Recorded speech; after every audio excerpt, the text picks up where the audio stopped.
Hello and welcome to my channel, my stream again.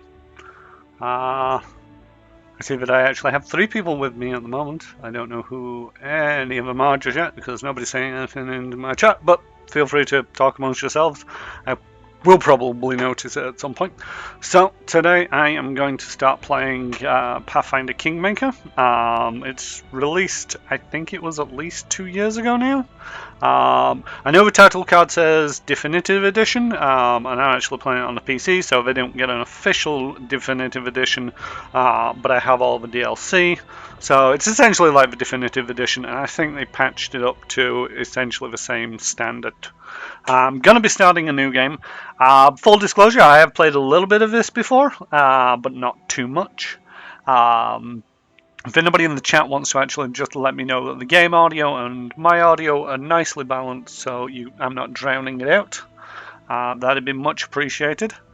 Going to be starting a new game. I've played a little bit of the first chapter, but one of my problems is I get easily distracted. So I'm hoping that with streaming it, I'm not going to get so easily distracted and just doing it twice a week, Tuesdays and Thursdays. Hopefully I'll be able to remain focused and actually get through this with you all. So yeah, I've already made some decisions, but I might let the chat make a decision when it comes up. For better or worse, it might be a terrible idea. We'll have to see.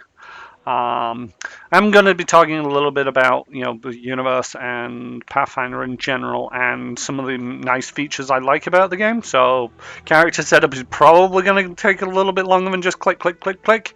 But at the same token, feel free to turn off and it could be louder, I guess. It's quite very quiet, but there's don't want you being drowned out though. Yeah, it's actually very chill, just background music at the moment. So once it actually gets into the character creation and the voices of them, that might be better because that gives a better idea of what everybody sounds like through the game. Might have to adjust that a little. So I'm going to go with the main story. You have a variety of different difficulty levels, all the way from story up to unfair. I'm going to be going with normal for at least the start of this run. I might make it easier if that's a thing that I can do. If I start to struggle too much because nobody just wants to see me reload all of the time. But one of the things I do like is that the difficulty is pretty much completely selectable, so I can say, okay, I want normal critical hits, I want the companions to level up because I don't care about those people, I want somewhat tougher enemies, the rest of it, and it then sets you onto this custom. It's a nice touch. I'm not going to be showing the tutorial because I've seen most of it already. I'm not going to be turning on many of these other things just because I want this as pretty much as it comes out of the box. But at the same token, you've got full options there. I attempted to go with the last Aslanti mode, but that's a terrible idea because if I die, then it's game over and I'm going to start all over again. And you won't want to see me play the same game over and over again. Oh yeah, I forgot to shout out the name of the person chatting. It is Crit Commissions. I want to say Critical Commissions, but it's just Crit Commissions. In the coming weeks, I am going to be getting some artwork for the start of the stream and for the splash screens. It will be Crit Commissions who is doing that artwork for me. She is a friend of mine. And hopefully you'll enjoy work when it gets here. These things take time. Don't rush. Don't rush. But as the name implies, she is open for commission. So hit her up on Twitch or Facebook under Critical Commissions if you want to contact her. Going to be creating my own character because nobody wants to play with the pre-gen. Next, we get to choose the artwork that my character will portray. Some very nice artwork we have. Maybe some a little bit frumpy for the adventuring life, but if that's your thing. I have decided that I am going to be playing a half-orc rogue, so mainly because I was thinking about this the other day and I was going through the images and it's like, ooh, that's an interesting one. Yeah, and I'm just going to play it straight. He is a half-orc, he is going to be a rogue. Um, One of the great things, as with all these kind of things, you get the character generation. Let's go for that. Everybody's feel free to spend more time on it if they so desire. I like the way that it actually ties in the portrait with the race that it's supposed to represent. You can freely change this. I can click onto Tiefling, Osmar, human elf, etc. And it will allow me to play with any portrait and any character, but at the same token, it at least defaults it to the one if you do pick it just up off the image. Another thing, I don't know how many people here have played Baldur's Gate or any of the action RPGs, but this is a list of classes that you get in the game. Alchemist, Barbarian, Bard, Cleric, Druid, Fighter, Inquisitor, Kineticist, Magnus, Monk, Paladin, Ranger, Rogue, Slayer, Sorcerer, Wizard, and then you've got 1, 2, 3, 4, 5, 6, 7 archetype classes where you have to hit the prerequisites before you can choose them, which is a very nice touch. And you've got so many options there, but it even gets better. Each one of these options has 4 sub-options, so you can either play a straight rogue, or an eldritch scoundrel, or a knife master, or a thug. The Magnus is a Magnus, an Eldritch Scion, Sword Saint, an Eldritch Archer. There are just so many options, and it allows you to create just a whole raft of different characters that you might want to play this story through. Like I said, I'm going to go for the Rogue. I'm actually also going to go for the Knife Master. He differs slightly from the Rogue in that the Rogue gets a d6 of extra damage per sneak attack die. The Knife Master gets a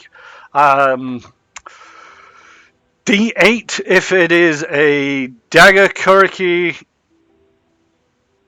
punching, dagger, star knife, or sai. But if it's any other kind of weapon, then it's only a d4. I am going to specialize in daggers, so let's see how that one goes. As for this, it gives you what you're expecting every time that you level up. It even goes up to level 20. I don't actually know if it's possible to get that far in just this game. There are a couple of DLCs which expanded it a little, so it might be possible to build your character all the way up to 20. But you can use this information to make the decision on what kind of character you want to be and see the difference between them. It is very much like the Pathfinder tabletop role-playing game, where it is just overwhelming you with information. But one of the options that you do have a lot of the time is, if we just go on to the next screen, does it have it here? No, it doesn't. When you're leveling up, you can automatically tell it to make choices for you rather than you having to make the choices all the time.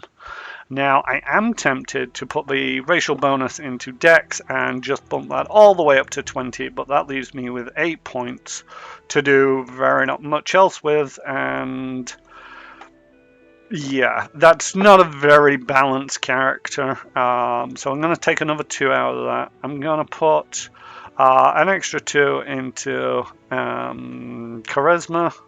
I do want certain skills, which is a lot of them, of my class skills. That's great. That's my intelligence sorted out. Shall I be a little bit stronger, or I'm going to go with a little bit stronger and take a little bit of constitution. Actually, no, constitution is important for these hit points. If you hover over so much in this game, it will actually break it down as to what it is. You can right click on it if it's making a more permanent thing. And one of the things I like about this, as opposed to tabletop role-playing games, don't get me wrong, I love tabletop role-playing games because it's pretty much you're completely free to do whatever it is that you would like. And you're never going to get that kind of satisfaction in a computer role-playing game, because at the end of the day, it's got to follow some degree of script, no matter how open it is for play. But at the same token, all of these calculations are done for you, and you'll see later on, if you've ever played a tabletop role-playing game and been a GM in one of them games, some of the times you're just overwhelmed with variants and variables and monsters, and it's like, okay, they're flat-footed because of this, so that affects their AC, and they're currently dazed, so that affects them in a different way, and it just gets a bit of a mess. Whereas with a computer role-playing game, it just does that all automatically for you, and you know that it's probably going to be right. I mean, like I said, this has been out for a couple of years now, maybe a year, not quite sure. So most of the bugs and the rules have been clarified away, and you can't disagree with the computer; it's just going to ignore you. Let's move on. Here I get my abilities, and in traditional Pathfinder style, you get a feat at first level, and there are so many to choose from. One of the good things I do like, it kind of recommends which one you might like for this character, right at the top, and at the bottom it's got the ones that really aren't suitable, or you're just not, you probably wouldn't want to consider taking at this stage. You can still take them if you wanted, but at least it gives you the idea that, yeah, if you go with this, you're probably not going to be optimal.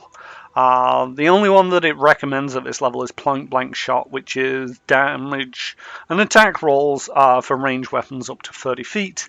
I'm going for the dagger specialist, so that's not really going to help. I am hoping to be a bit of a sneak and a scoundrel. So I'm going to be taking this deceitful feat. As I said, I've been thinking about this so that I didn't have to go through all of these and read what they do. You might have to endure that when I get to level up. It depends on how focused I am on whether I can see one that just stands out as being the best for me. Next, we're finally onto the character. And what we have here is the voices. So this might help us balance out the sound a little. I'm always ready. I have a feeling that is still very quiet. So many thoughts, so little time. Defeat is not an option. Let us be off. Does anybody have any preference as to what voice I choose? Yeah, it's super quiet. Okay, I can't get back to the option screen without dropping out of character creation, unfortunately, to adjust that up. So I'll do that once I get past this. So any way that I can do it, get around it, because I don't think I'm going to be able to do. We'll burn that bridge at the same time. I will be quiet when it comes to the cutscenes and the NPCs who are speaking. There's a lot of voice acting in this, which I'm going to allow you to enjoy rather than me talking all over it, because then I'll just get distracted from what's actually going on, and then in about 5 minutes I'll be like, so what am I doing again? And nobody's going to know. None shall escape. This will hurt. Damn it all. I missed Wise. I sense something. You can even play mute. No one's really I want to play mute. Time's not waiting. Gonna go with pragmatic. And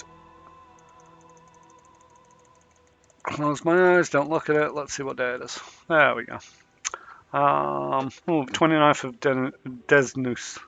Desnus? Desnus. Sure, why not? You get to your image. I'm just going to call it Chiron. Yes, very narcissistic of me, I suppose. But, hey, Half-Singer, how's it going? Just going through character creation at the moment. And now I get to choose my alignment, which isn't strictly going to control how you play the game. It does have some sway with the NPCs in the game, but it also sways as you make choices in the game. I tend to go for chaotic good, but if anybody in the chat would like to say a alignment, and then maybe I'll see if I can stick to that for the duration of the game, or whether I crack and crumble and go back to being the nice guy because I can't stand being mean to people. Does it? Lawful good. Oh, you. Anybody else got any opinions on what alignment I should be? Chaotic pudding, says Shiznik. Okay. Well, seeing as though pudding isn't an alignment, I'm afraid I am gonna have to go with critical commissions and go for lawful good. I am probably gonna hate this because I have to do the lawful thing and the good thing, and I'm not very good at being lawful. Um, So onto that, then you get your final character sheet. It tells you all the things that you can do. Oh, that's another thing, by the way. When you're playing this game, now you have a choice of running it in real time or turn-based. I am going to be going for turn-based, just so that I can have a little bit more control over the combat, because it's one of the things that I struggled with early on when this game came out. Because it gets very frantic when there's 6 people in your party and 11 enemies on the board and everybody's doing something all at the same time. It also gives me a chance to be able to sort of like pause it, weigh up my options, and talk to the chat without having to worry about the game suddenly murdering my party while I'm not looking. Now that that's all set, I get to complete character creation and we go into, I think it's straight in, I'm not sure. Let's see. Of course, we get a loading screen first. That should be expected. A little bit annoyed that in some of the loading screens, the tooltip at the bottom isn't quite spoilerific, but it is one where it's all like it hints at things that you'll have to, that you'll come across later, and it's like, oh, so that is a thing. Our story started at the mansion of an Aldori sword lord. Drawn by the promise of a most dangerous task and a commensurately huge reward, heroes of all stripes gathered here. Yeah, that's really quiet. I barely could hear it, and I think it's going to go straight into more before I can do anything about it. Where are they? This is taking forever. Didn't even say what this was for, just that the Aldori were looking for heroes. Who are the Aldori anyway, rich folks? If you can't be patient, no one's keeping you here. Just go back to your mountains or whatever hole you crawled out of. The Aldori Sword Lords run the premier school for the dueling arts. They're also the richest and most influential group in this part of Brevoy. Take that tone with them, and they'll teach you some manners pretty quickly. Can you hear that at all, by the way, people? Or should I have to read it out for you again? Until I can get into the options. Don't all jump up at once. All right, you purple toad, just shut your trap. And if you can't, I'll help you.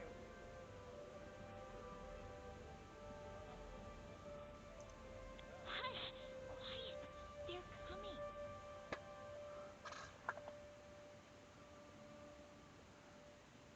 Yeah, there's actually voice actors over top of this. I will have to get it sorted out because they have done a lot of work in the voice acting. And I appreciate it. You can read Shiznit, but there might just be some people just listening to the audio of this.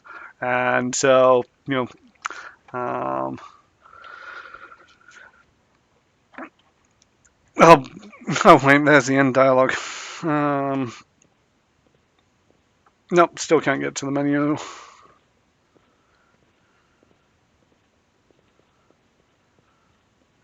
Yeah, it's actually a little quiet in my ear as well. Greetings, everyone.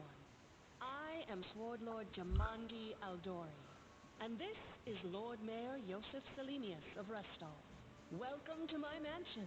Yeah, I'm gonna have to let it read it because I feel actually rude interrupting the NPCs by going "Greetings, everyone" while it's reading it out at the same time, and then that's just going to take twice as long to get through this, what should be a relatively short bit. So, bear with me, I'm afraid. We thank you from the bottom of our hearts for responding to our call. You may be few, but that's unavoidable. We need only the best of the best for this task. And I see true heroes before me, strong and fierce. Exactly what Restov needs. Thank you, Lord Mayor. Now, to the point. South of here, just beyond Brevoy's border, lies a region known as the Stolen Lands. This is disputed territory, and while it's long been claimed by nearby states, it's never been truly taken. I won't bore you with the legal technicalities.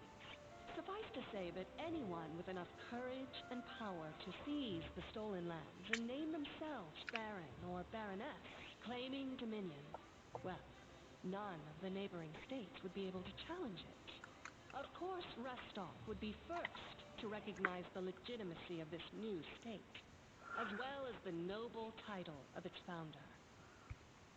One of the things I like about Pathfinder in general is the fact that it is actually such a rich and developed world. You get the same in D&D with all their different settings. But at the same token, in Pathfinder, it's been going on for quite a few years now, and there's a whole geography and different people of the world and locations and heroes and villains and events that have happened, including into its sort of like history. That there's a lot of immersion there for details to absorb. And the thing is, what they're doing in, or what they've done in this, is anytime that they mention anything that has a bit of a background to it, it highlights it in green. So you can hover over it, you can right click to pop it out, and it will give you a little bit more information. It doesn't overwhelm you too much, and for the most part, you can actually just ignore it. Um, but it's a nice touch that if you really want to get into this, you can sit here and you just read all of these different pop-ups that happen over and over again until they finally stop talking about them. But I'm not entirely sure if they ever will because it's just that much information. Unfortunately, one serious obstacle stands between you and this title. A gang of bandits hold sway in the Stolen Lands. Their chief, who they call the Stag Lord, considers himself the rightful owner of these lands, and no one has yet been able to challenge his power. Bring me his head, and you'll be able to return to the Stolen Lands as their legal ruler. Any questions? There's a whole team of us. Who exactly will receive the Baron's title? I will, of course. I'm the leader of this team, after all. Don't worry, though. I'll make it worth your while to help me. And who put you in charge? We haven't yet begun, and you already speak of divvying rewards. What makes you think we'll even succeed? There's little point arguing over who gains the title when we'll most likely lose our lives there. Well, aren't you a cheerful little fellow? If I may please answer the question. We believe you're all equally deserving of a noble title. Over the course of your expedition, it will be up to you as a team to decide which of you is best suited to rule.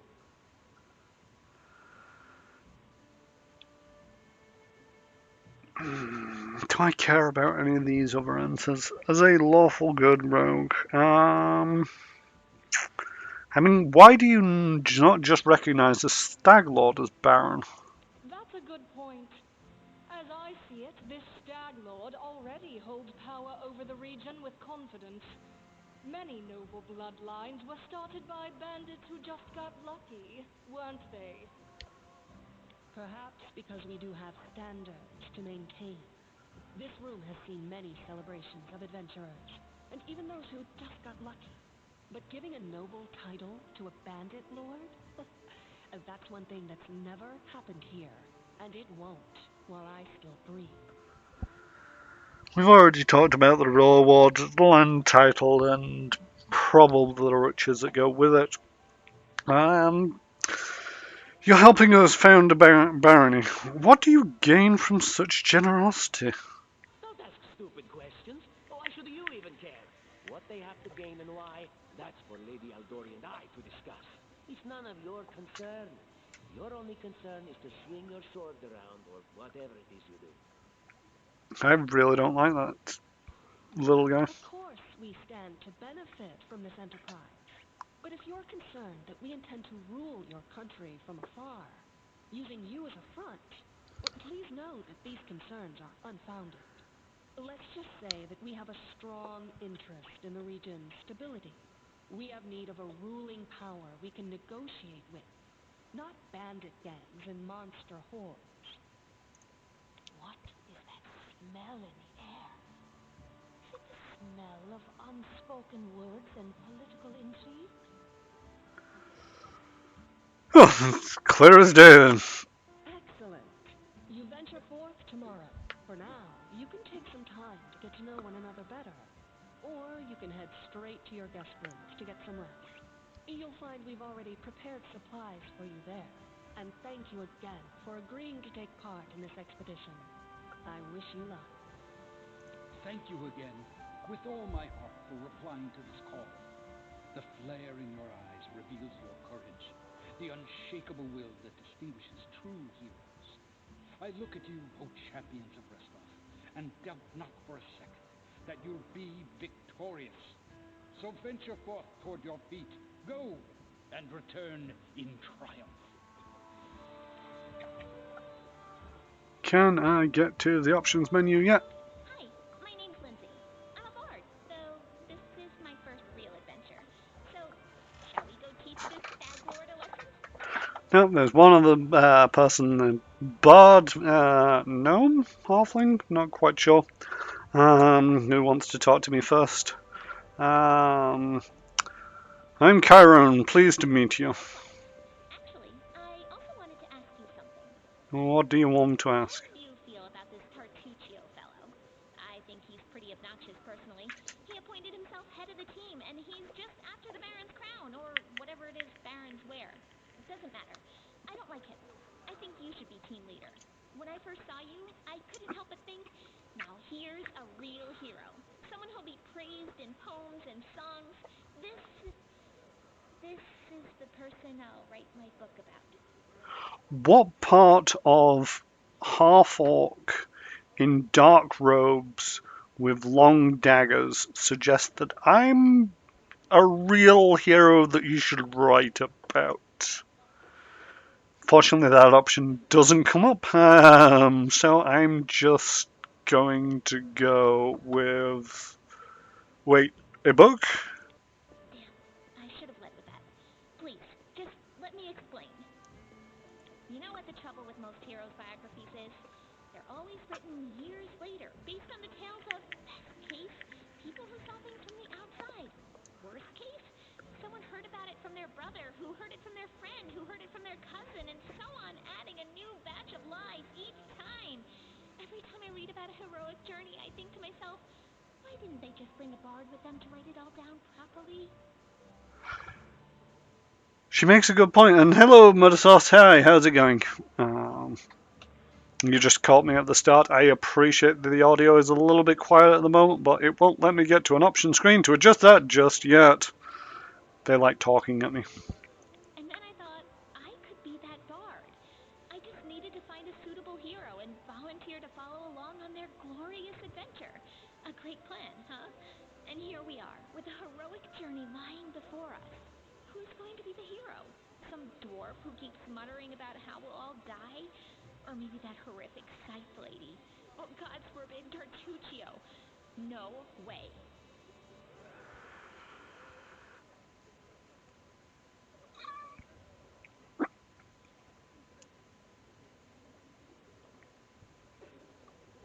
I mean, I don't like Tartuccio, but I've got nothing against him, really. I mean, see, that sounds like I'm trying too much to be a hero, and I don't think my guy is a hero. He doesn't want to be a hero anyway. Just finishing up some work and hanging out before hosting a game stream. Yeah, that's kind of one of the things I was actually hoping by streaming just before Halfsinger, there'd be plenty of people to just want to hang around before she starts her stream. And you also get to watch me make terrible decisions while I play video games. What about the Barbarian? I'm not going to project onto anybody else. I'm just going to say I have nothing against Tatuccio. Really? Well, alright. But I hope you change your mind. Alright. I'm going to my room to write about tonight. See you in the morning. Finally, I can get to the options menu. Let's see if we can't do something about this sound.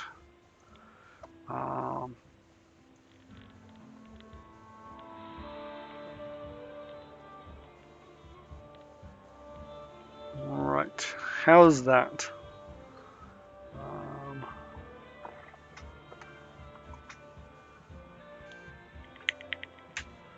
Yeah, I'm the same murder source. It's kind of why, I have a terrible habit of picking up these games, getting so far through, and then so like, I'll play something else for a while, and then put it down and forget to pick it up again until I've forgotten everything that's going on. So it's one of the reasons why I've started streaming is so that it will force me twice a week to sit down and play a game and hopefully get to the end of some of them. I've adjusted the sound up. I think it's adjusted the music up, but now it's just killed all the music.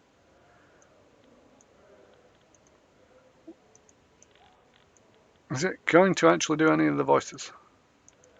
Nope, and it won't allow me to. What is that doing? Every time I look at it, the number goes down. Oh no, now the number goes up, up, down, up, down. No.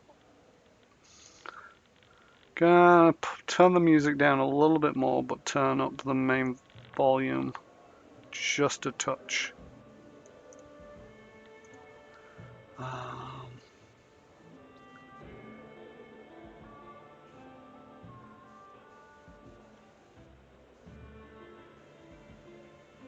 Ooh, stream lets me see how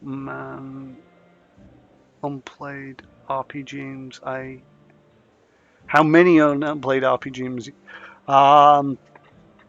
Yeah, Steam is probably a terrible idea for looking at what you've purchased and not got around to playing yet. There's so many that I've got where it's like, the sequel will come on sale, and it's like, that's an idea. I'll get that while it's cheap. Still not got around to playing the first one, so I'll start that back up again, and I get so far through it, don't finish it, never get around to playing the sequel. Yeah, one of the things is I try to avoid bundles from Humble Bundle. Simply because there's so many that I already own, and it's just the amount of junk that I would accumulate versus the stuff that I would get that I don't already own. The ratio is just far off. I'm very impulsive when it comes to video games. It'll be like, oh, that's new, that's interesting, buy it, and it's like 6 months later it comes out in Humble Bundle, and it's like, I must get round to playing that game, and still don't. Still halfway through The Witcher 2. Yeah, Witcher is another one of them. I own all three of them and most of the DLCs for them. Probably played the first one for a good couple of hours and then put it down so that I could. It's one of them games where it's like, I really do need to sit down and concentrate on this. Yeah. Maybe I'll do a Witcher stream at some point. For the moment, just going to focus on Pathfinder Kingmaker. And hopefully I don't get too distracted with all the other tempting games out there. Right, let's see if that's sorted out the volume. Let's talk to somebody else. Is anybody else actually going to talk to me? And say things? What about the dwarf? Nope.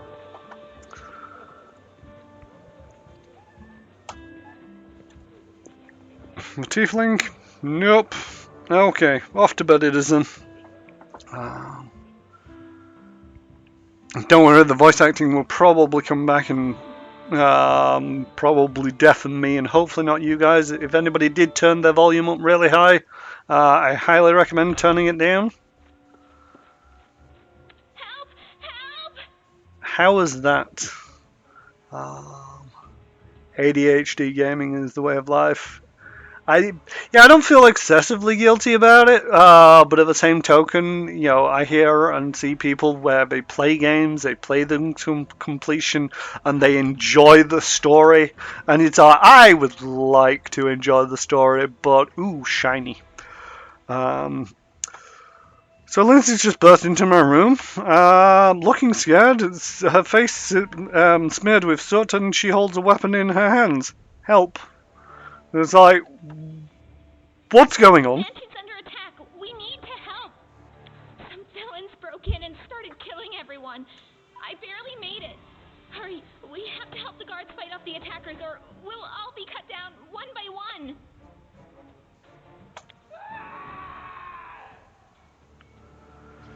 So there's screaming going on.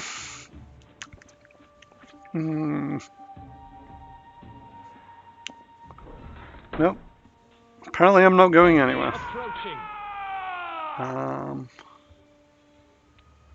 One of the other reasons why I wanted to play this in turn-based is it actually makes these initiative checks slightly more poignant. Because there's feats that you can use to bump up, there's stats that you can bump up your initiative roll, but when it comes to the real time, it's like you've got that split second to react when it starts up the combat. Otherwise, it's gone right down the initiative track to some NPC, and then it's like, well, okay then, I won't get to have some bonuses. It also does, the tracking a lot better of who's flat-footed, meaning that as a rogue who is currently without anybody around, I can walk up to this guy, stab him, and hopefully get a critical. I forgot, I'm currently armed with a crossbow. Let's just change that. Let's have a look at my inventory, move the crossbow out of there, and go with the punch dagger.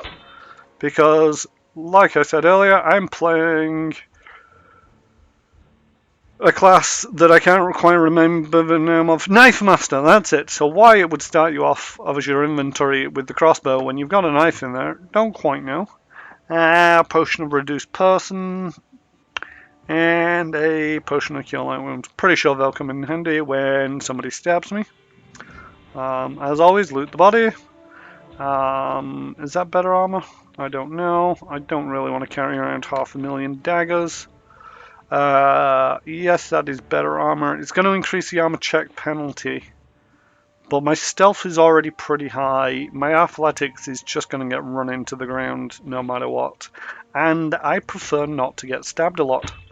So let's switch that out, drop that, because you do have to pay attention to your carry weight in this, which I think is a nice touch.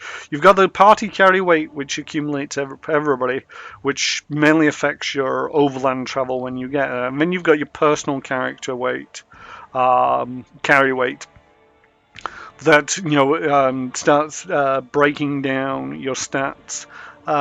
Should you be personally carrying too much, trying to run around in armor that's just far too heavy, or just having armor, a shield, a selection of weapons, and lots of potions. It does start to add up. But it's a nice touch, and it's one of them that you kind of miss when you're playing tabletop role-playing games, because unless somebody is sat there with a calculator constantly working out as, currency changes hands and the rest of it, it's like nobody's keeping track of that number.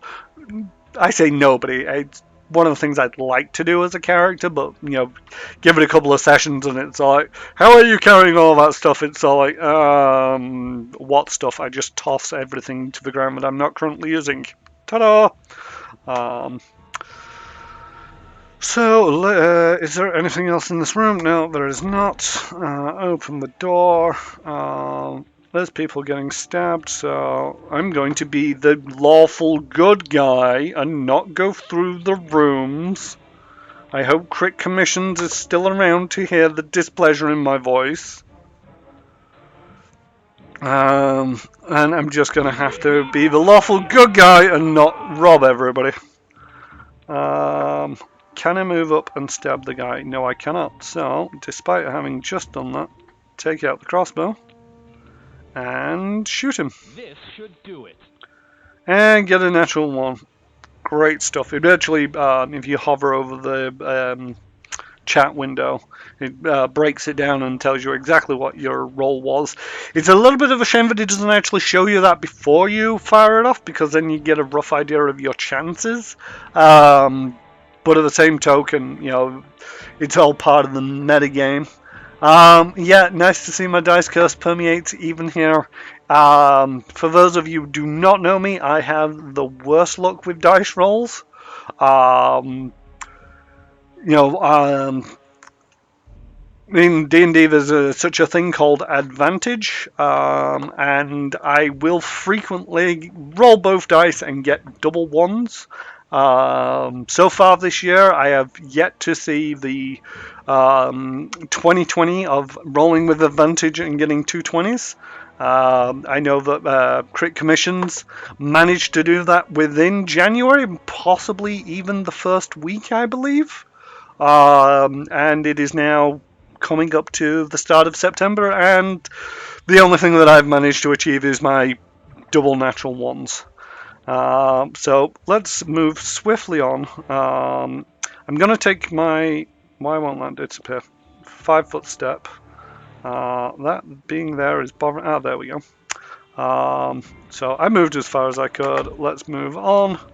Lindsay is currently being operated by the AI, which I'm not too bad about. He's going to run up and stab me. He missed, luckily.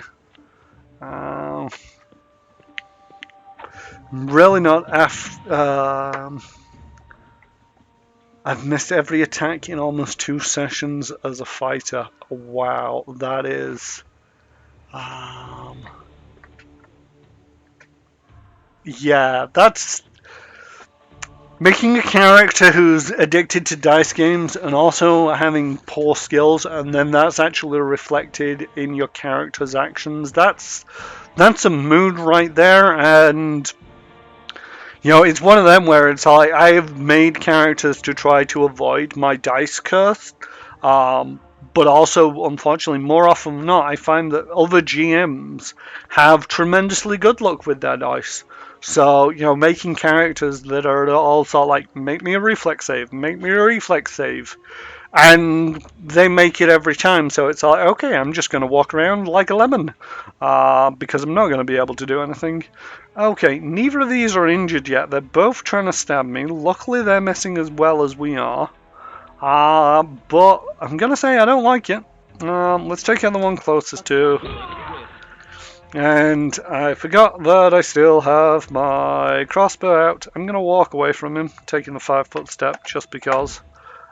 Breaks that so that when she shoots, won't take a negative for firing into combat. Now it's back over to me, and I'm going to switch back to my punch dagger.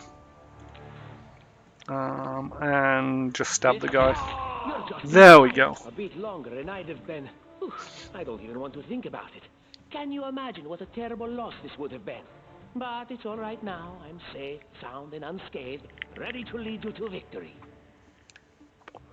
That was a little bit longer. If anybody wants to let me know about the audio and the balance of the audio, that'd be great.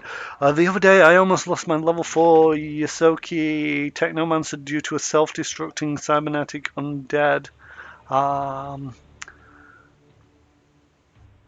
Alright, Crit Commissions, I'll speak to you later, and stop encouraging chat to sabotage me. But by all means, chat, do keep me honest. I am trying to obey the wishes of chat and play this as lawful good. As a rogue and as a player who likes to pick up anything that I find shiny. But yeah, self-destructing cybernetic zombies. Tartuccio, make sure you destroy his career. You mean Tartuccio's career or asking him to destroy mine? I'm confused by that statement, Crit Commissions. Yeah, I've had characters where it's like, yep, all I need to roll is, I mean, I remember I have such bad dice rolls that in D&D they've got Adventurers League, and okay, I will try to adjust that murder source in a minute. That might require some playing around because everything else will need adjusting, but don't worry about it. And eventually, at the end of a session, there is a magic item come up, and where I play is basically you roll for it if multiple people want it. It took me playing a single character until about level 7 to get it actually win a single magical item on one of these dice rolls. It was the Horn of Blasting, which has a 20% chance of blowing up in your face every time you use it. The first time I used it, it blew up in my face. And that is my luck with dice rolls.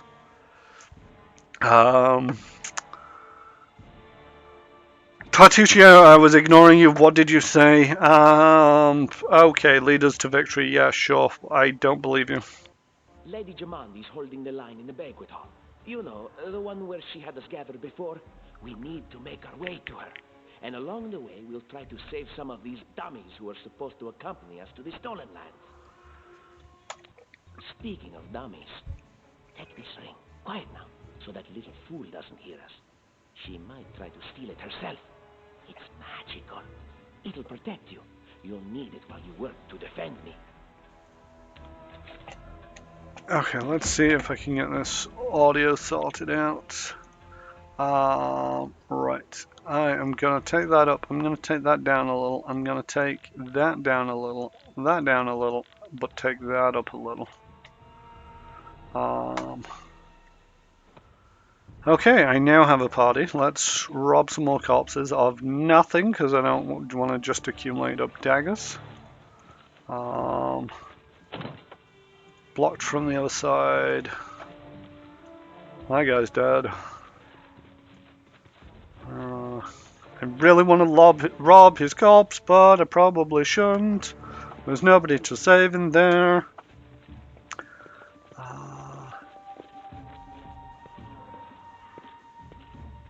Oh yeah, that's the thing that it's also, you know, I've been playing tabletop role-playing games for about 5 years. It took me about a month to realize that my dice rolls were cursed. So I quite literally had to start changing my mental attitude towards role-playing games. It's like, I'm not into even break even on the dice rolls and hit more than I miss. I'm in it quite simply just to enjoy rolling dice and doing crazy things and hoping that it doesn't screw me over too badly. He is currently flat-footed, so go stab him in the back. Let's see what happens. This way. Ooh, there we go. That took care of him. I did try to turn off the bloody messes. Doesn't seem to have worked out so well. Not that I excessively care. Most of the people here in chat probably don't care, but I was hoping to make this a little bit family-friendly at least. But oh well, avert your eyes, kids. Moving on. Ow. Let's take a 5-foot step just so that we can get a better line of sight. And I'm going to daze. No, I can't daze either one of them because I'm out of range. That guy's still flat-footed. Oh, Jesus. Okay, it's a bad day for everybody in this room. One thing I do like is you can actually say for the cantrips, the level 0 spells is I always want to be casting that one by default, and so when you hover somebody it will automatically cast that one. And you can change that around with a right click, or you can disable it and go for the crossbow, and then single cast these spells. Tartuccio, you are useless to me. He gave me a ring and I've not put it on yet. I probably should do that. 5-foot step and attack. That's me now in melee range for a bowman. That's going to work out badly for him. Although he still did just manage to stab me. What am I down? I'm down 6. I'm probably going to be okay. I am going to take that other 5-foot step though. And daze this guy. Hey, it worked. Tartuccio, are you able to acid splash this guy yet? Hey! And yet another crit to kill all 3 of them. My kids definitely love reminiscing the series of ones we've rolled.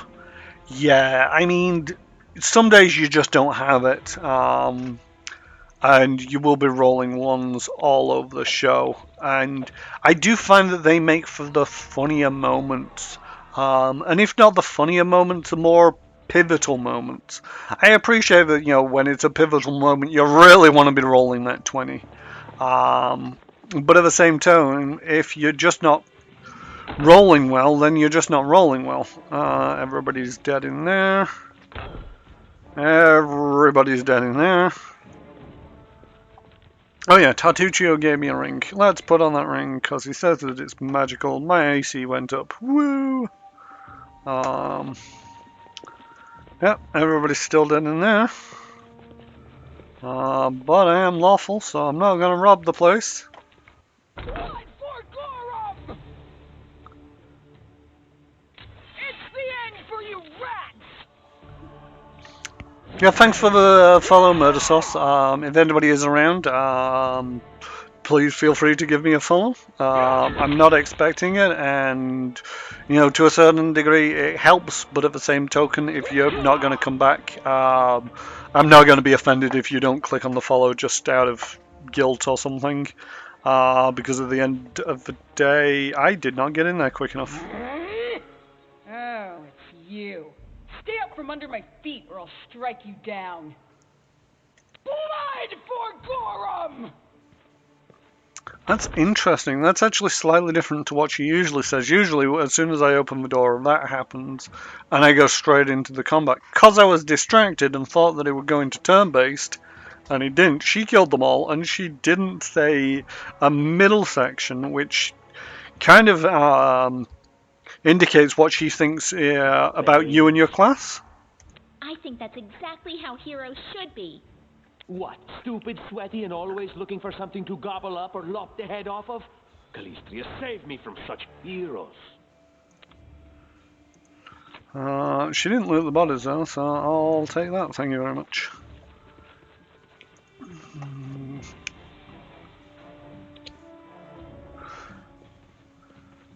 There they are, the assassins! This is your last chance. Drop your weapons and we'll spare your lives. So generous. I'm afraid I can't take you off on the same sort. Courtesy. Get in here, you ugly mug.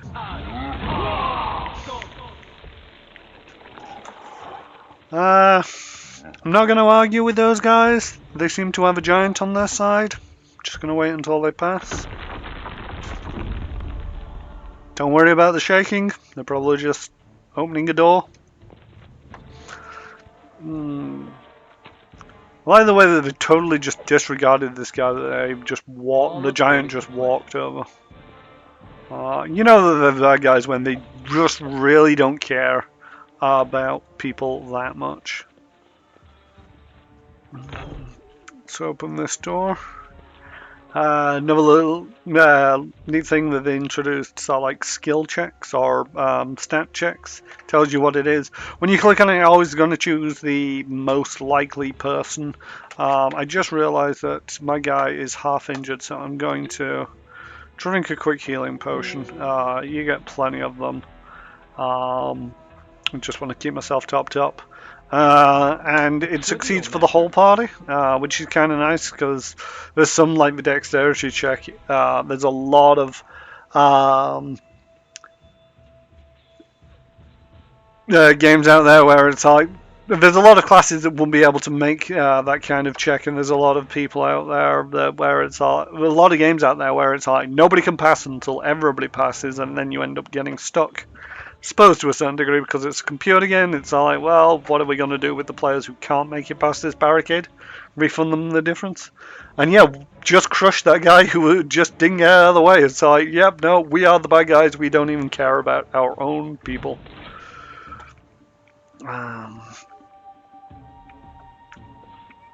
I did not roll well on the initiative. Acid splash. That guy. Nope. Tartuccio, you disappoint me. Can I make it? I can make it in turn and stab that guy. He's not gone yet, so this might sneak attack. Yes, it did. That's the end of me, and let's crossbow this guy.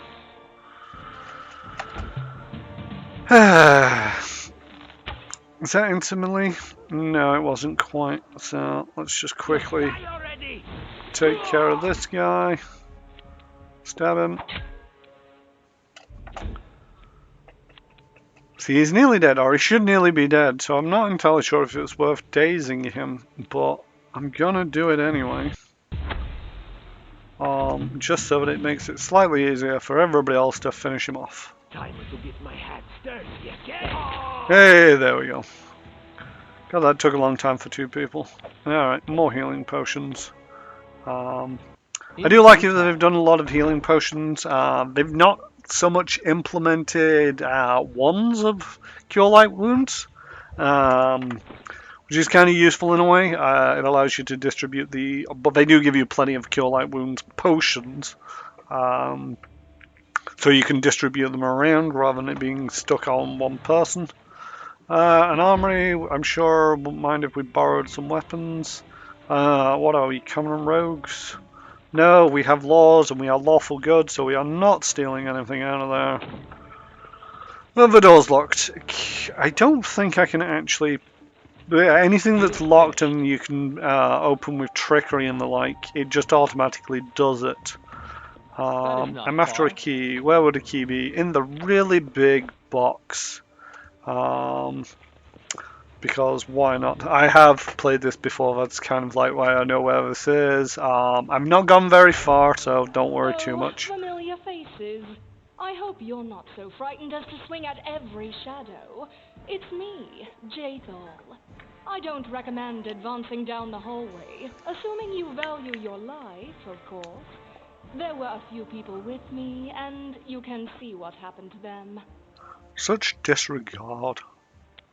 And just how did they all end up dead while you don't seem to have a scratch? I'll answer but briefly and just once. Further scares and explanations will wait until we aren't being hunted by a group of assassins. Deal? All right. I'm undead. These traps are deadly to the living, but they're harmless to me. What do you mean undead? Really? Like zombies or skeletons or... As I said, further explanations will wait until later. All you need to know right now is that we're on the same side, and we have to fight off a small army of hired assassins. Let's get to it. Well, okay then.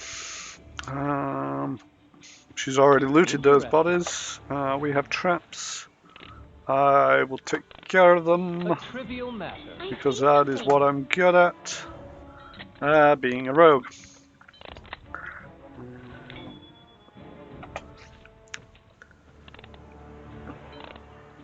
A trivial matter. Not going to open them other cupboards because I know what's in them. He's not using them scrolls. What are you dallying for? I'm telling you, Jamandi's cache is in here, has to be here somewhere. Well, hurry up before... Stop, someone's coming. And none of the good people are up front. I really need to reorganize my party. Okay. This will hurt. Move up, stab that guy. Did I get I didn't get my sneak attack. Probably because Lindsay isn't threatening.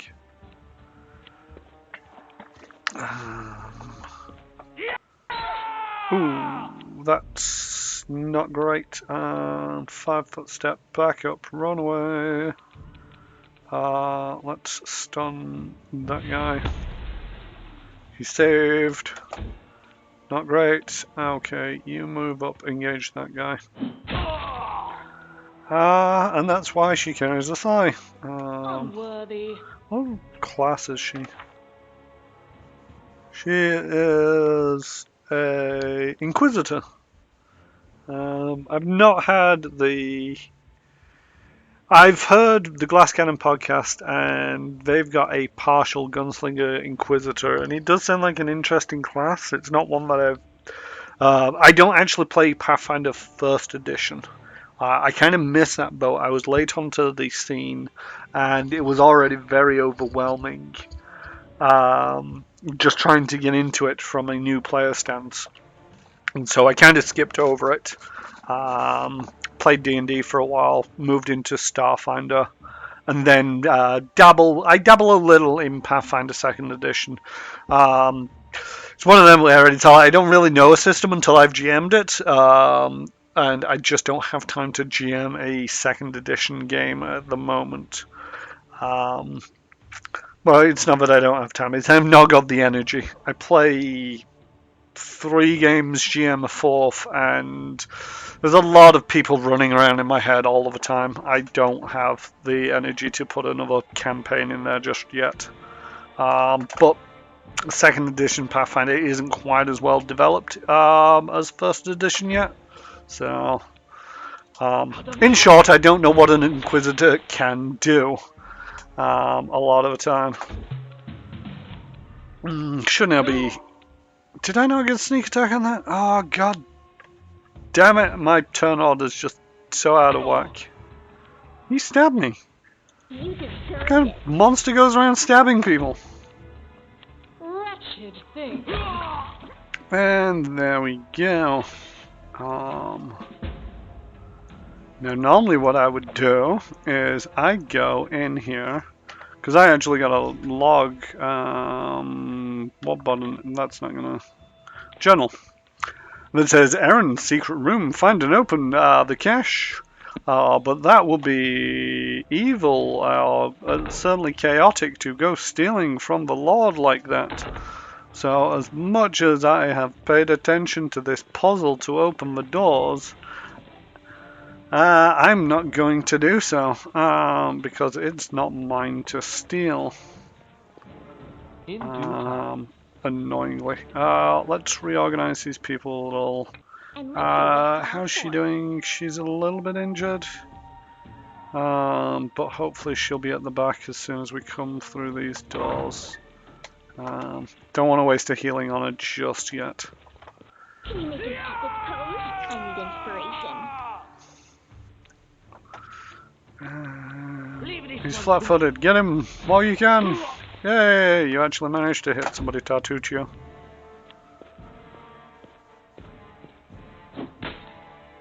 That's a bit of a mistake running up to somebody like that. I should have stunned the guy at the back. Oh well. Think about it for next time. Move up, stab him. Hey, finally got my sneak attack. Not great damage, but it'll do. Despicable. That was easy enough. Next.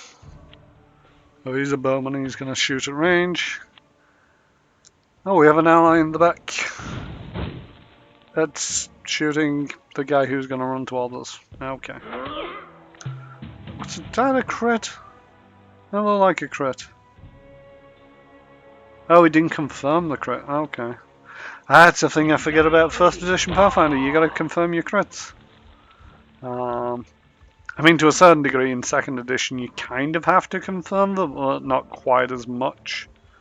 It's only extreme cases where you don't crit in Pathfinder Second Edition.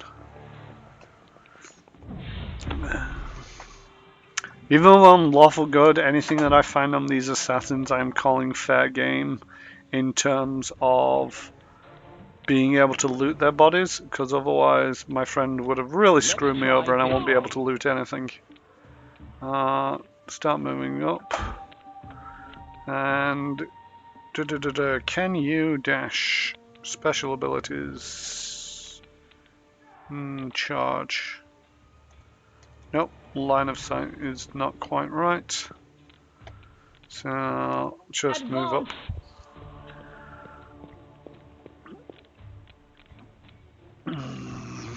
Next, tiefling from the back. Haha, should have been paying attention to the birth behind you. Oh wait, you're dazed, you can't pay any attention to anybody. My hat's dirty again.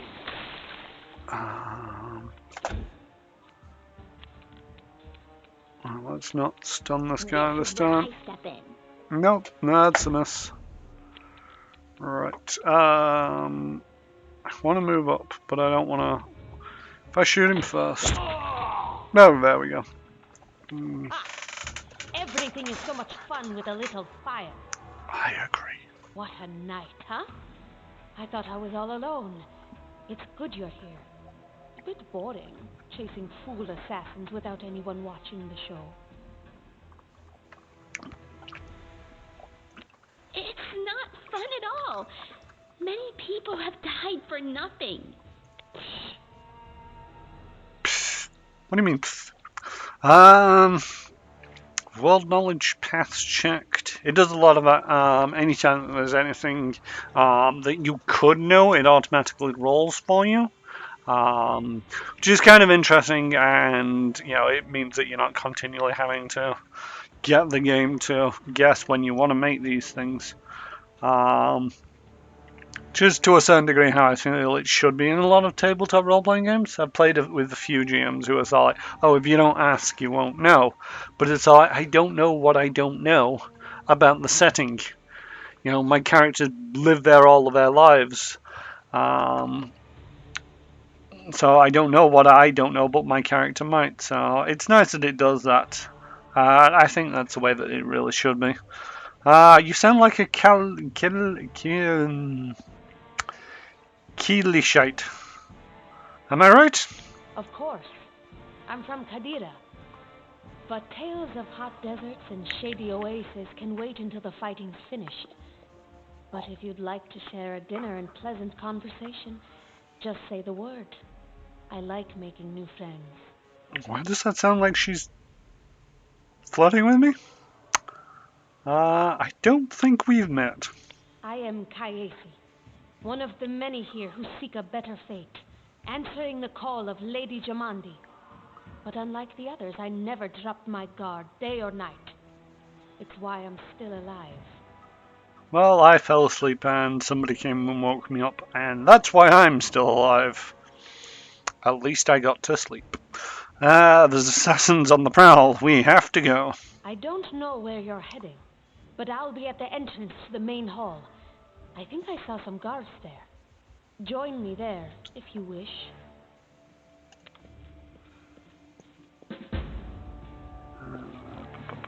Select all. So this is where the giant came in, walked over his friend, and broke this doorway. Select everybody and move up. Grotus, I can sense your silhouette hovering over me. It won't be much longer.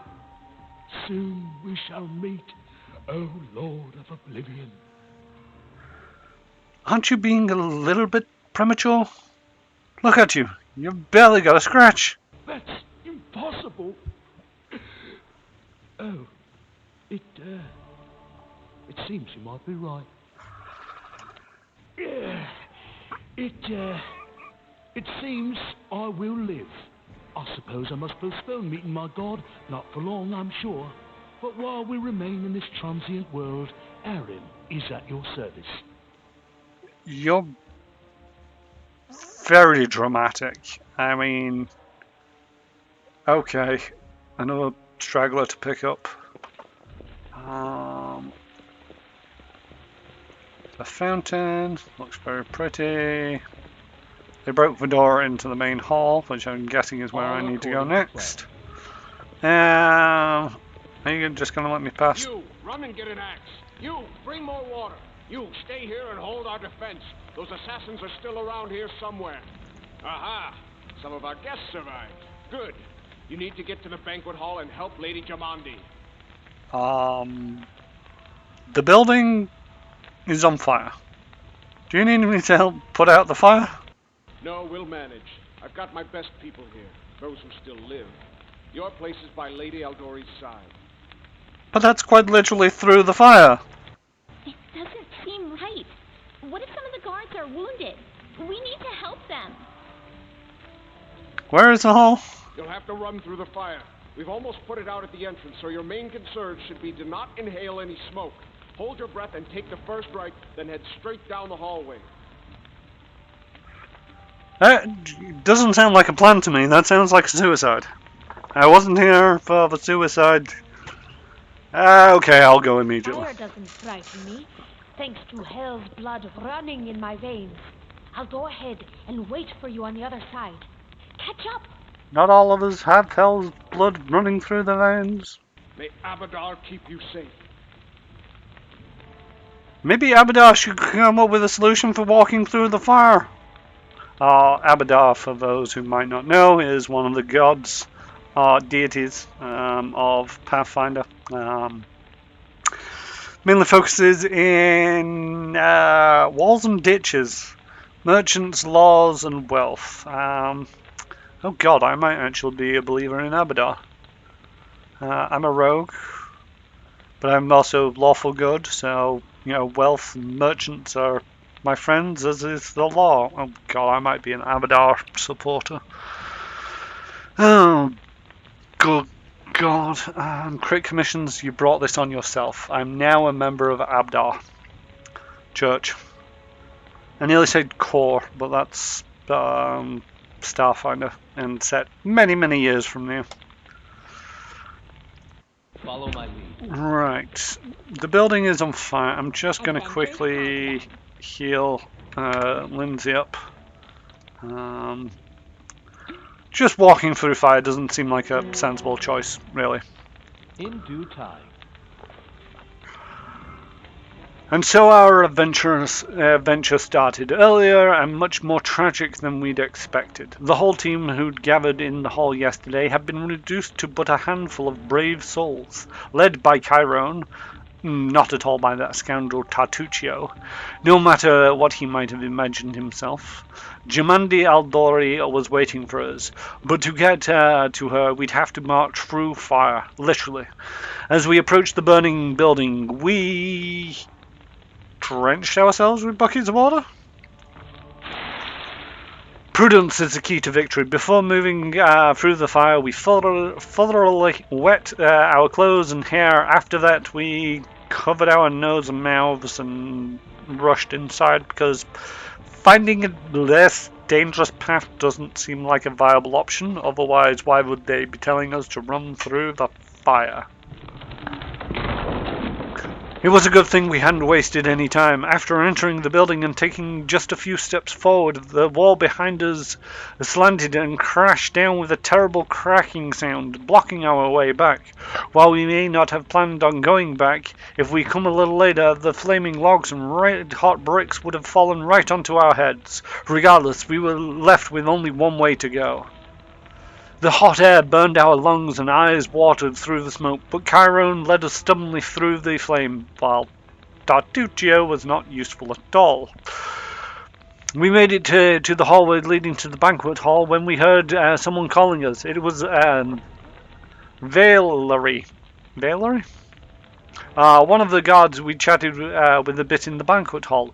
Even then, in that calm setting, I was stunned by her beauty. But now, amid the smoke and flame, she looked more like a celestial avenger, an armored deity, menacing but beautiful and merciful, descending from the higher spheres to help us poor mortals. She held a burnt, barely living guard in her arms. There are two more, she shouted as she passed us by. They are wounded. Help me pull them out. Tartuccio grumbled something about how Jamandi was waiting for us. Meanwhile, Chiron... I'm a good guy, so I rushed to save the guards from the fire. Saving the poor fellows didn't take long. Together we lifted them up and carried them away from the fire. Only then did Valerie pause to catch her breath and wipe the sweat from her face. "Thank you. It was truly noble of you," she said, and now let us rush to Lady Aldori's aid. Ensuring the guards were rescued were relatively safe, we made our way to the hall where the battle was already in full swing. Gained 9 experience. Whoa. I would be shivving a GM if that's what it took to gain 9 experience. I think the numbers... No, it is... experience points is 2,000, so that's pretty much what it takes to level in actual games. Not quite sure that was worth the risk. From a experience payoff kind of point of view, but I'm the good guy. I am a good guy. I missed some assassins.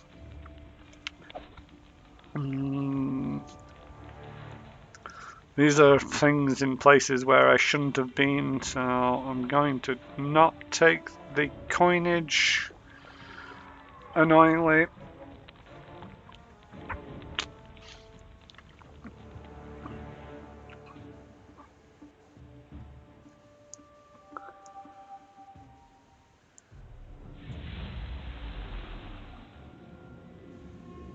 And this is one of the scenes that I mentioned earlier about when it comes to actual tabletop role-playing games, this as a GM will be an absolute nightmare, because we've got this fight in here. I would actually just generally say is just happening. It's dramatized.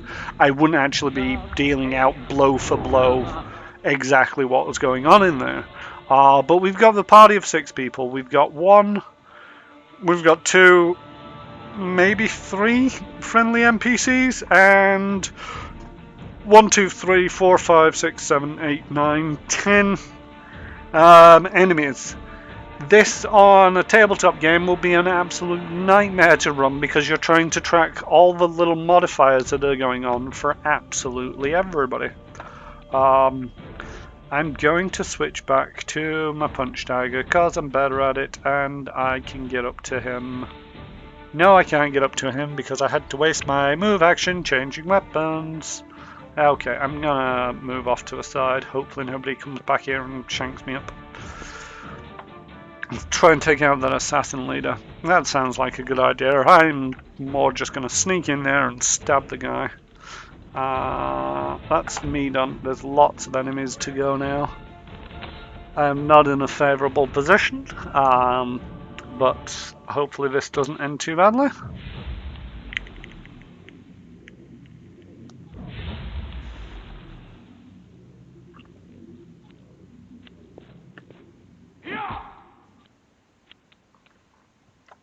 Hits me with a club, but fails to confirm that crit. That's good. Okay. I actually want to start making use of Tartuccio's spells, so if I move him up, he's got Burning Hands, which is a area of effect, but I need to move closer. Don't want to waste too many turns. There's Magic Missile. It's always a great spell. Moving past. They are just going to gang up on me, and this could be bad for Chiron. Why me? Okay, let's see. Inspire Courage, Lindsay. Let's use that daily ability up.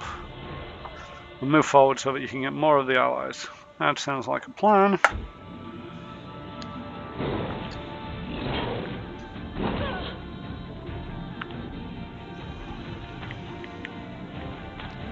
See, Jamandi is actually a bit of a badass. She took out the Frost Giant already. She's now going up toe-to-toe with the Manticore.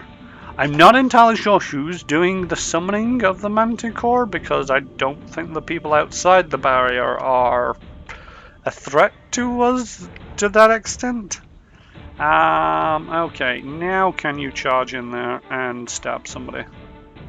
You can do, but only really that guy. But it will do. Get you up there. Get you being more of a target than I am, hopefully. Are these as a move action?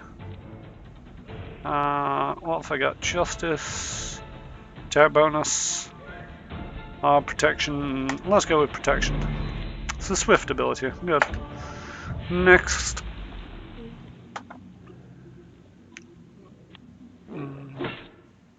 You missed.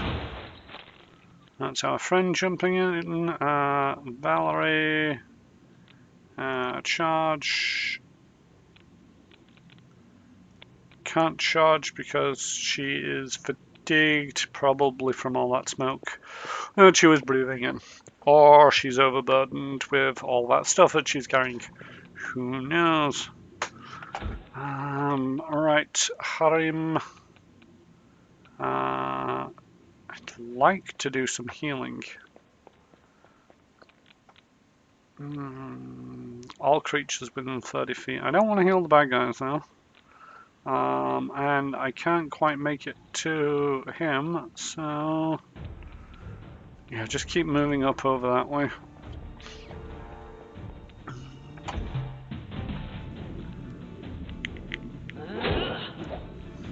How's everybody doing in the chat, by the way? Anybody new come in? Wants to check in? Should be threatening that one. Yes, what's she called? I've forgotten her name. Jathal? Yehal? Thal? Something like that. They're all still targeting me and I don't like it. Luckily my armor class isn't too bad.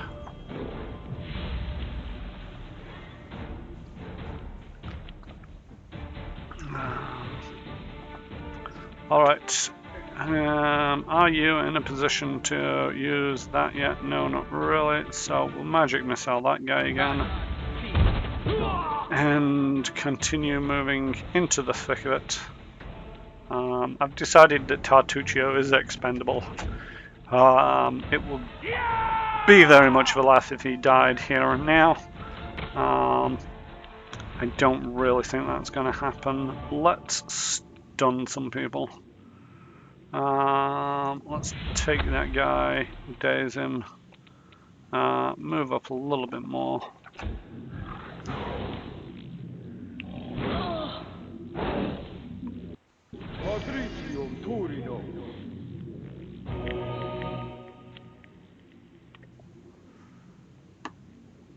What did that hit? Oh, okay. Jeez. Now remind me not to stab Lady Jamandi. She's got a 28 AC right now, and I don't think I'd win.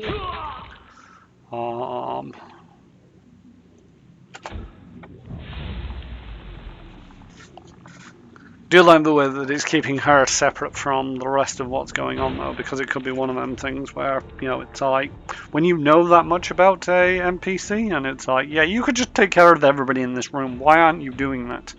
And so I know she's actually trapped inside that, so we need to deal with everybody on the outside. Should probably these rift channelers. Let's see if that helps. Valerie, that was very much aggressive. You just killed that poor fellow. Do I want to heal myself up? I am going to try and heal myself up.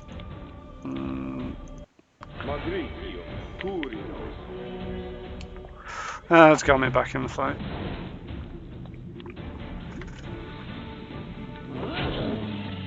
What do them little skulls represent?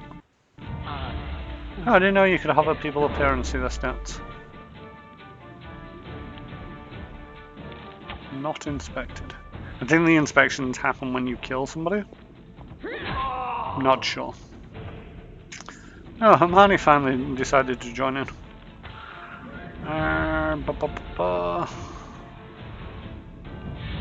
More NPCs doing NPC things. Not quite sure what that all was about. Now, if I move you up carefully, you should get into a perfect position to Burning Sands. Everybody over there. Yay! Finally, Tartuccio is useful. He's in a terrible position, but I'm sure he'll be fine. Let's ear-piercing scream the leader.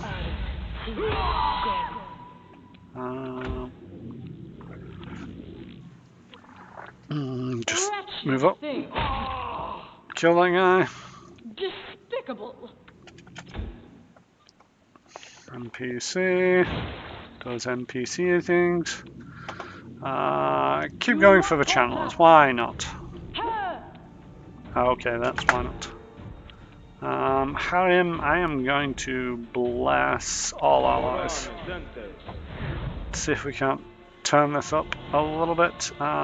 Let's get you going out that way. Because you're pretty much out of spells now, and you're going to have to start clobbering people around the head. Oh look, they've got another manticore. Oh look, they lost another manticore.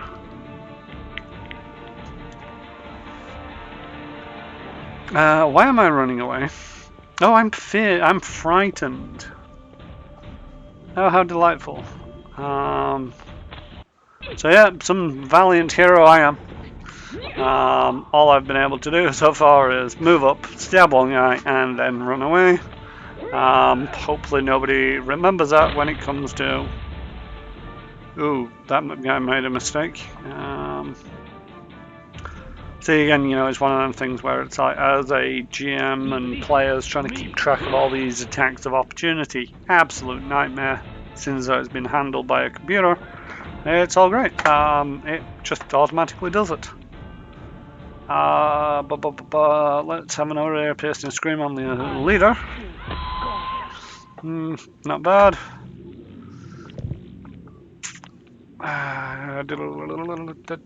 He's got mirror image up, which is probably not going to do too well for him or me, but yep, missed mirror image. Does that mean he losing? Did he lose one? They have another manticore. They lose another manticore. That's getting a little bit predictable. It probably looks slightly more impressive when you see that going on out of the corner of your eye in real time. But right now it just seems a little bit whimsical. Let's see. Nope, didn't take him out. That's probably what Armani. Amiri. I'm lousy at pronunciation. You should think I'd be better as a GM. Oh look, another manticore. Oh look, there goes another manticore. I am frightened. I am going to see if I can move back into the fight. How long is this fight going to last? 12 seconds. Nope. I got so far and then had to run away again.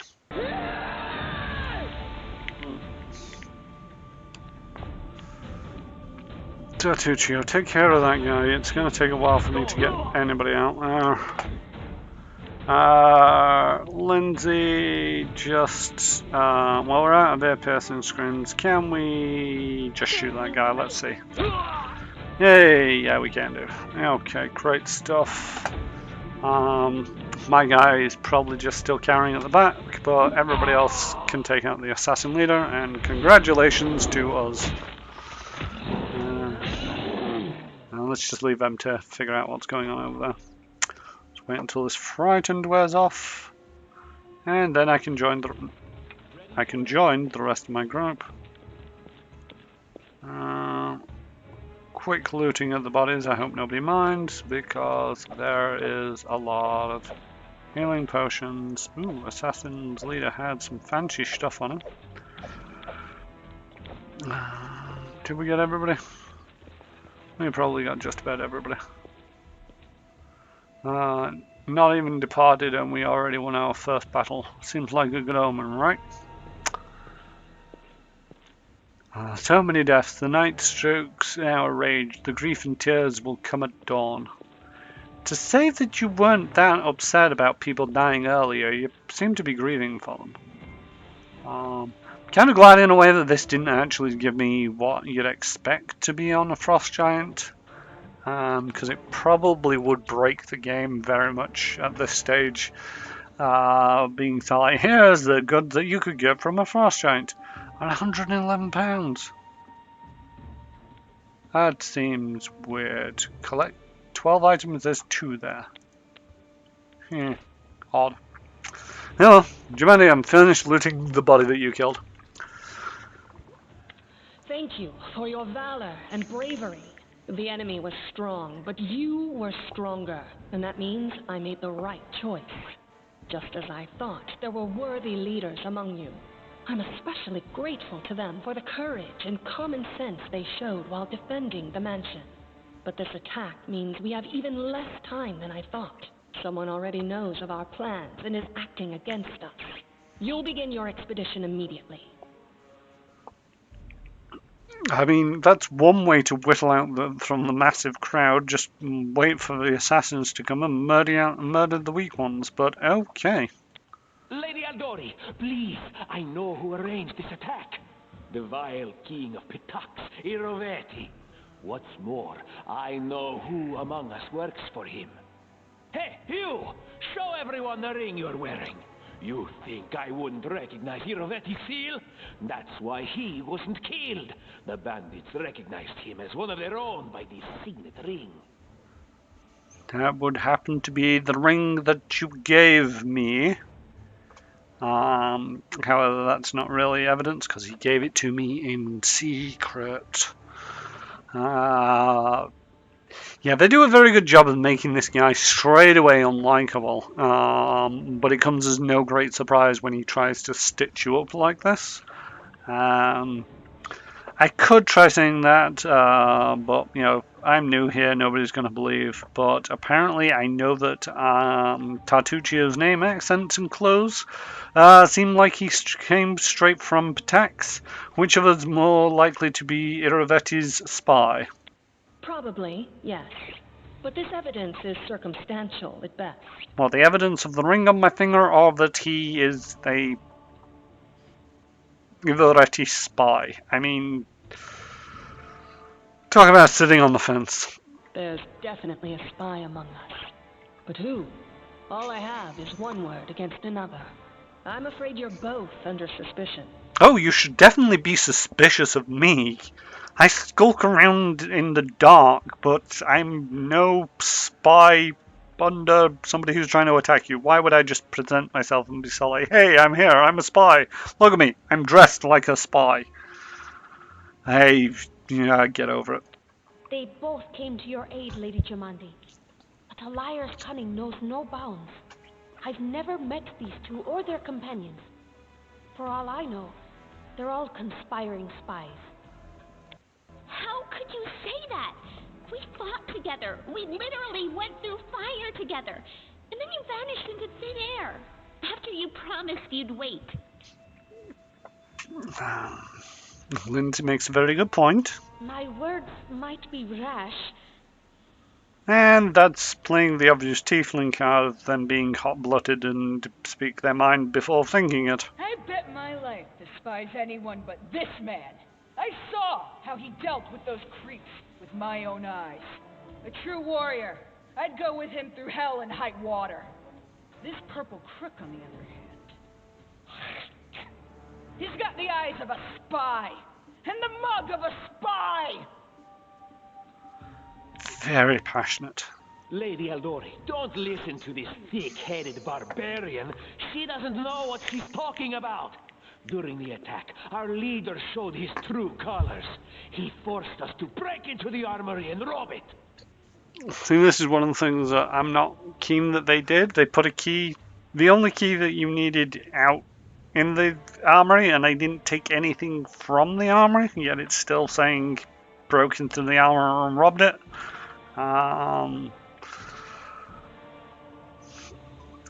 I'm gonna have to go. Middle of battle, and battles were needed. No time to run and ask for permission. Lively, flippant. Forgive me for my trespass. In my defense, we were in the middle of battle and in dire need of weapons. Well, I didn't take any weapons, so this one's slightly truer. It's flippant, which does not negate lawful good. I can be a lawful good character and totally flippant. That's valid, especially when I'm a rogue. Considering the circumstances, that was more than reasonable. Is it not insane to be faced with death and stop to question whether you may be breaking some law or rule? Our leader acted wisely. He voted for me. Oh God, Mr. Funbags is coming along with me for the ride. There is a difference between initiative taken in battle and blatant arrogation. How can someone who disregards authorities be a leader himself? Simple. We were in need of weapons and I found them. How does that not make sense to you? What about that trick he pulled right before we came in here? Which trick? He knew very well you were fighting the enemy, but instead of rushing to help you, he dallied as long as he could, dropping everything to save people from the fire, even though the guards were handling things just fine. He was obviously hoping to show up too late and find you already dead. I wouldn't have saved them without good reason. Dead soldiers are useless, but the wounded could still help Kristen defend the mansion. Now, they were dying right in front of me. How could I just walk by? Really, Tartuccio? You're seriously trying to blame someone for saving people from a fire? Well, he tried. May Shellen spare me from ever having to make such a choice, but he behaved decently as a true leader. A true leader is someone who has their priorities straight, not someone who would put a valuable ally's life in danger for the sake of some servant. I really disagree with that statement, but okay, nothing I can really do to stab you right now. Enough squabbling. I'm still not sure which of you I can trust. However, the risk of entrusting the whole affair to a spy is too great. Here's what we'll do. 2 teams will head out. That way, I'll know at least one group can be counted on to serve my interests in the stolen lands. Lady Aldori, most of those who were to set off for the stolen lands have been killed. Those who yet live will require help. Please allow me to join the expedition. I'm sad to lose such a talented warrior. But you're right, Valerie. They have greater need of you right now. Go, and may Abadar keep you. Which of the 2 teams would you prefer to accompany? So now we get to choose teams, or I say we get to choose teams. The decision's already made for you. I'm actually curious to see if I went for a very evil, chaotic playthrough to see if I actually did start with a different team. It certainly gives you that sense that that's going to happen. But most of the time I've ended up with pretty much the same team, so I don't think it's as variable as I would have liked to have seen, but there could also be plot reasons for that, so who knows. If Tartuccio allows, I would join his team. Forgive me, but I don't appreciate your willfulness. My willfulness is exactly what keeps me alive. Go away. And I like our leader. What wisdom lies in minding orders, laws, and rules in the face of oblivion, knowing not whether you'll be alive tomorrow? I will go with his team. And Mr. Cheerful strikes again. Okay, great. I got a cleric at least. Our leader is good in battle, but I don't like all the spiritual agonizing. I prefer those who can act without wasting time helping every little pipsqueak. Those like Tartuccio. I mean, I can act without helping every pipsqueak. It's just those people were in dire danger. Tartuccio's going to take the credit for himself and be done with it. Shellen, spare me from such allies. I'm going with you. You're a hero worthy of my quill. I mean, that was pretty much a given, seeing as though they've been on the wrong foot since the start, but okay. As for me, I know neither of these 2. At least not well enough. And I have no wish to become an unwitting pawn to an unworthy leader. If Lady Jamandi allows, I'll remain in Restov and help mend the wounds this attack has inflicted. But who knows? The road may bring me to the stolen lands, but not yet. I don't even need to think. I'm coming with this man. As for you, Purple Toad, just wait until we meet along the way. I'll be sure to hang your rotten spy guts from the trees. Well, we got the barbarian at least. All right, we have 2 teams.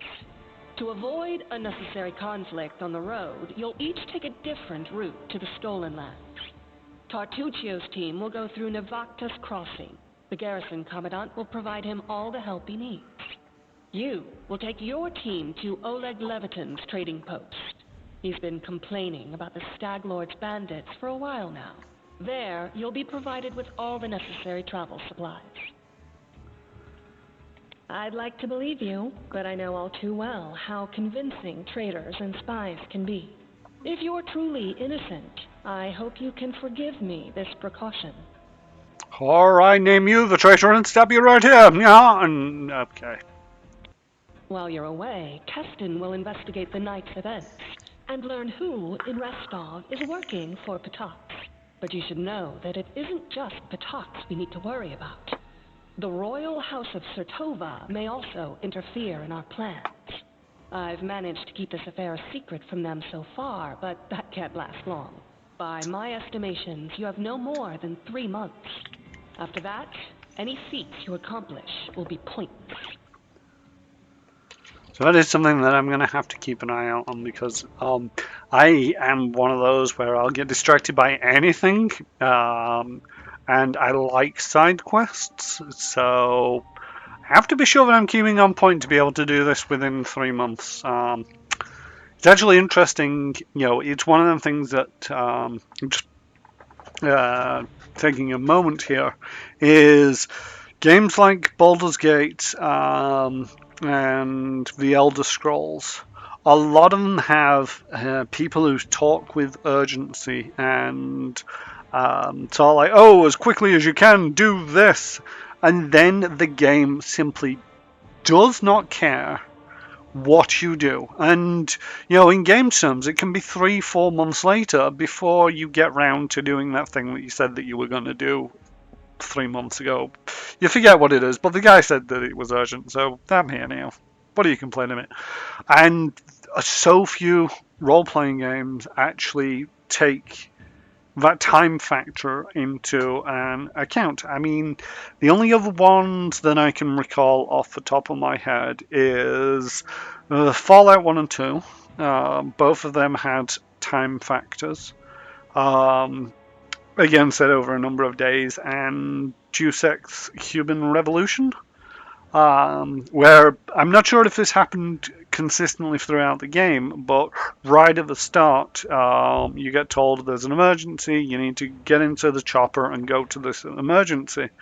And if you dilly-dally around and spend too long, it actually changes some elements of the mission. Which is really cool touch if you ask me. Like I say, I don't know if they implemented that more into the game or whether it was just that sort of like first mission thing. But the fact that we've only got 90 days, it's all like I'm going to have to try and keep this on point. Which does give me a bit of a sense of urgency as to, can I always be doing every little minor side quest and helping every little, pipsqueak that comes my way. I'm curious to see how strict that time scale is and how much dilly-dallying I'll get to do before this all starts falling down. But I don't want to be having to play this for so long and then realize that 90 days is almost up and I'm not even halfway through. I think I would probably have to start the stream on a different game if that happened, because I know that I don't particularly want to sit there and watch somebody play the same game twice, just with a little bit more speed the second time. Anyway, let us continue. And now, farewell. This battle was but the first ordeal along your path, and you overcame it as true champions of Restov. May the obstacles that follow also fall to your feet. Fear nothing, my friends, and return victorious. Apart from the spy, you can go down in the ditch. No? Don't want to include that? Okay. Bye.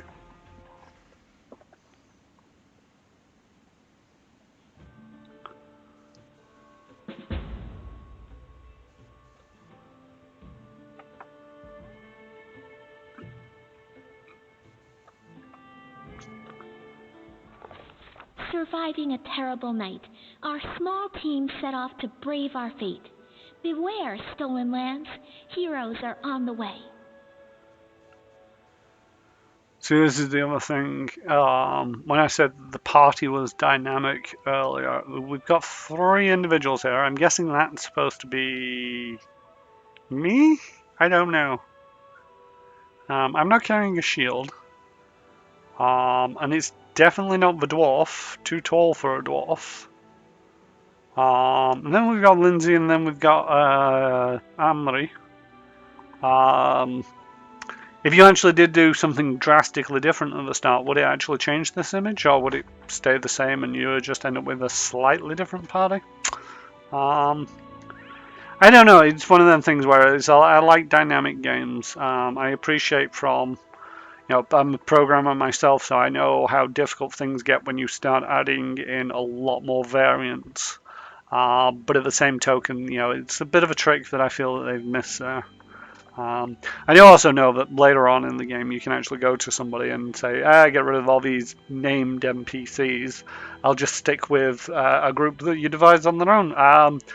I don't really want to go down that route because I'm curious to see how all these people, their backstories and what part they actually play in the plot, how much of an influence in the plot do they have. So I'm going to be sticking with the NPCs this playthrough at least. But it will be curious to see how much they do influence things. Welcome to the world map. It's actually a rather large world map. That's very difficult to scroll around quickly. Is there a way of bringing up the... It's this thing, isn't it? Yeah, there we go. Whee! Again, because of...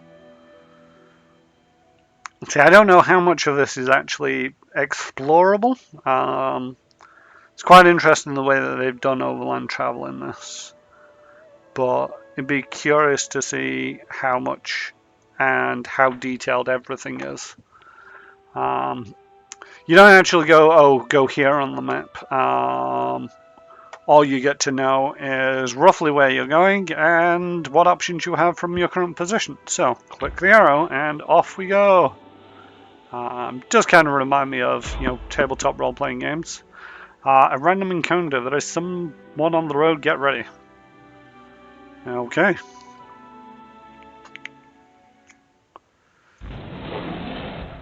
Game saves, that's nice. She immediately goes into a rage. I'm not sure if that's a great idea. Since we're up a bunch of wolves. We're up against a bunch of wolves. I'm sure I just screwed up my English there. I mean, the subtitles didn't help me any more. Bunch of balls were mere against punchable. I'm sure I just got my English there. Yeah. I am using automated subtitles. They're not always 100% accurate. It's good for a laugh to reread them sometimes, but it's there to assist. Afraid to say it's probably not going to get 100% accurate until somebody spends a hell of a lot of money making it free for everybody. Let's flank you out to that side. Possibly should have gone for the guy who had the better initiative, but oh well. End your turn.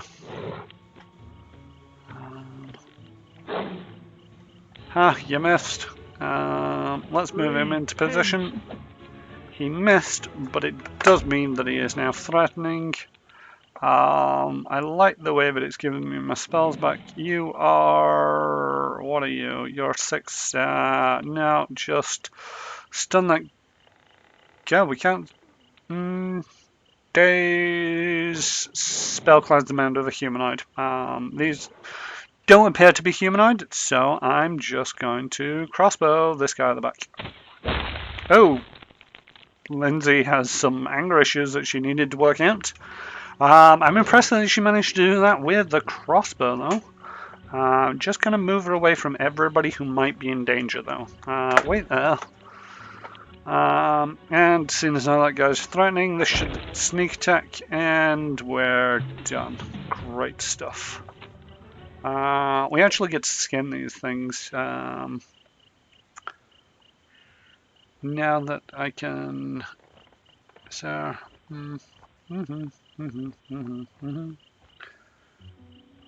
Yeah, you actually get to... When you defeat something in combat, it updates this, which is essentially a character sheet. If anybody's ever played a role-playing game, or GM'd a role-playing game, this probably actually looks fairly familiar. And I do actually wonder how much you could actually use this as a GM to actually run a game. It seems to have most of the details on there. Now, +2 to attack, 1d4 +1, which is a 2 to 5 damage. Anybody who's not from a role-playing games background, just a quick FYI, when it says 1d4 or 4d6, 1d4, 1d8, 1d6, something like that, it basically means the first digit is how many, the D means dice, and the second digit is how many sides. So this is 1 dice with 4 sides. If it says 3d6, it's 3 dice with 6 sides. The game does a fairly good job at masking that over with a 2 to 5, although I do actually wonder...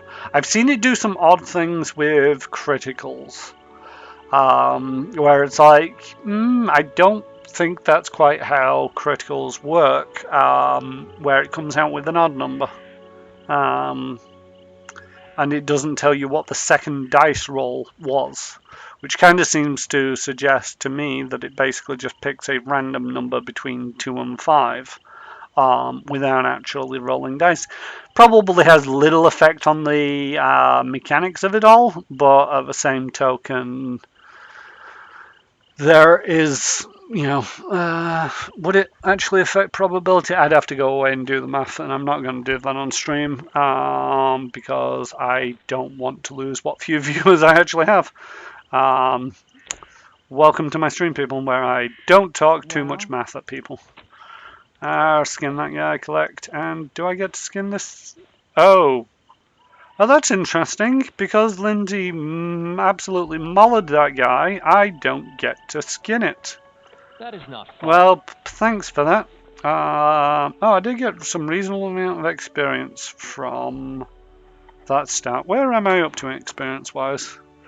1920, so 80 more EXPs, and I get to level up. Woohoo! I've done some chaotic... I've done some neutral good. One of the things is I've turned on/off, I'm not sure, the immersion mode, so it wasn't actually telling me what my dialogue choices were. I was just going off more personal opinion. But essentially what happens is every time you have a dialogue choice or one of the book that appeared, if you go down one route or another, it'll be changes your alignment based off what you were doing. And I seem to have just slipped a little bit out of lawful good. I'm going to try and keep it there, just out of honesty to my friends, the people in the chat. My friend stitched me up by playing a rogue who's lawful good, and I'm going to try and stick to that, for better or worse. As it should be. Let's get back to this map and see where it takes us. I mean, down the road, but... I mean, we could run away. Run away? No. Let's continue going forward.